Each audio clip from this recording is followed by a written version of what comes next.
company is not a patriot. And what they're doing is just really opening Pandora's box by not letting them bring this money back and charging them a lesser tax on money they make over there, because most countries don't charge them anything. Now, that is a real problem. That is really stupid, and that's really dysfunctional. But it flies in the face of what people like Donald Trump have said. You got to punish companies that do that sort of stuff. No. Donald Trump is saying that it's ridiculous not to pass that kind of repatriation, and you could very easily. Forget tax overhaul. Trump is saying that. He's saying that. Well, wait a minute. Can I distinguish here between what he has said about companies that hire overseas or shift overseas, that he would punish those type of companies? No, he's saying that it's sort of crazy that we allow companies to outside in Asia, for instance, export a lot of goods here, not charge a tariff on them, but they charge tariffs on us when we send stuff to them. That's a whole different issue, Neil. Well, I understand it's a whole different issue, but in this respect, there's a commonality that he wants to punish the companies that hire abroad at what he says at the expense of American jobs. Do you disagree with that?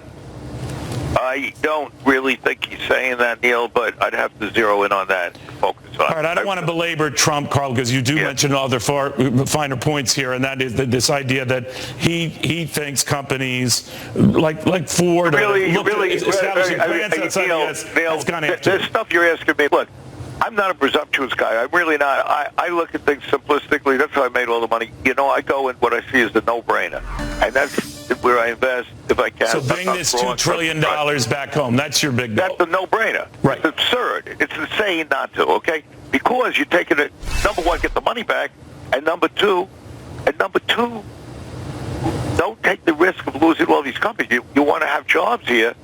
Why should you lose it? Well, should we give it a carrot and stick approach, Carl? In other words, we'll let you bring this money back, but you got to hire people. We did something like that with George Bush. Well, why don't you turn it around and say, hey, we want you to take the money back, companies, because we're afraid you're going to leave if you don't. I mean, I don't think these companies are begging them. I think a lot of these companies are planning as we speak to leave the country. Okay, people don't realize that. I do, because I understand Wall Street, I understand markets, I understand companies. They may not be telling you that, but that's what they're going to do. So it's not one of these things that companies will let you bring it back. They say, F*** you. I mean, I'm saying it. Don't go put that on TV again. But they're going to say, hey, screw you. Why should I?